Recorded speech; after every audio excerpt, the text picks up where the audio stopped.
Друзья, у нас уникальная возможность состоялась благодаря компании Империал-Визион и Vision Trade встретиться здесь, в Узбекистане.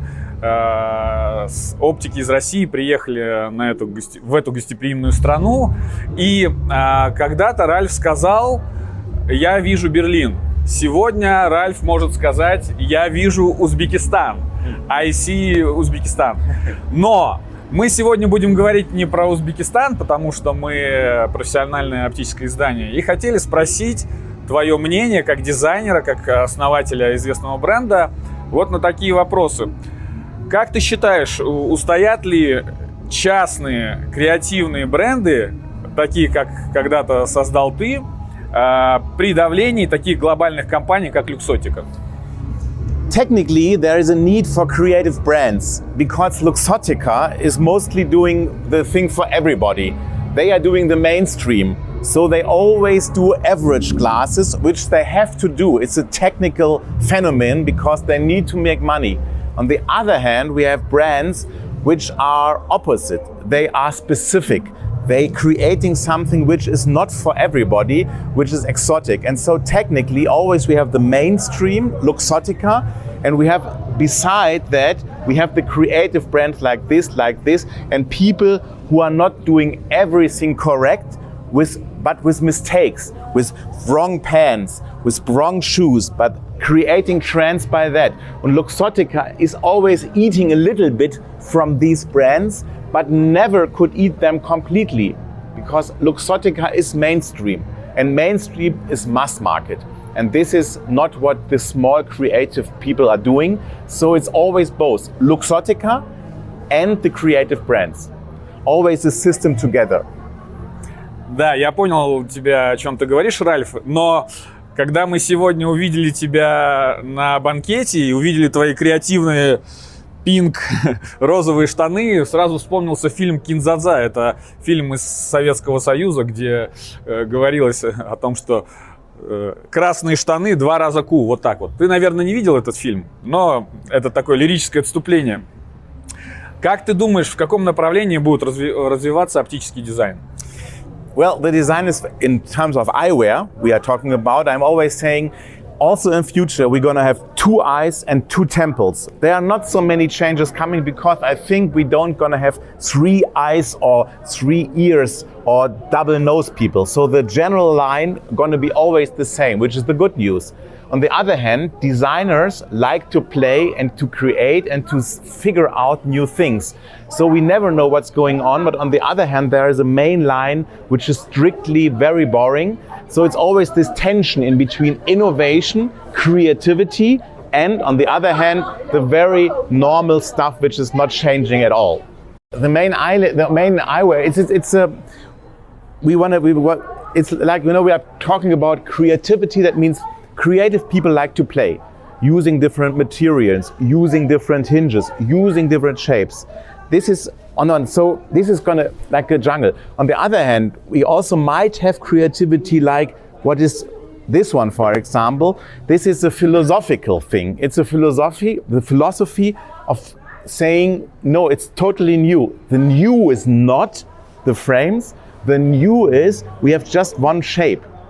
It's a kind of creativity on another level. Normally, we are creative by shapes, by hinges. And this creativity is saying one brand with just one frame. This is a revolution in a totally different direction, because it is very aggressive and very radical that somebody is doing a brand with just one frame.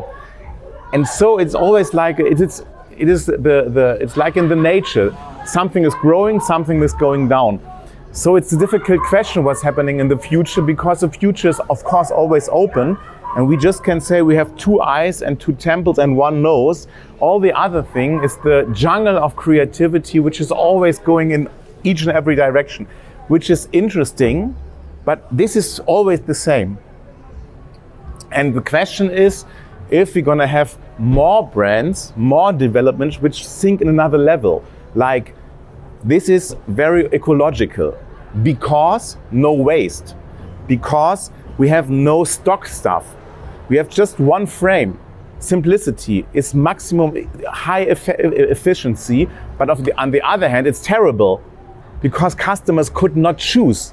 It is like in the old days saying, you want a frame? This is your frame. Don't choose. This is your frame. This is your frame. It is not what we think it's modern. But on the other hand, we shouldn't forget that in the old days, this is very ecological because we don't create waste. Each and every frame is needed and we don't have stock things. So it is innovation in another level. The frame is not the aspect. It is the structure around of distribution and the management of the collection. Because you couldn't say in the modern days, you always, what is new? What is the next? And I say, nothing new. Everything the same. Always one frame. Choose this one. This is the only choose. You don't have to choose. This is the new.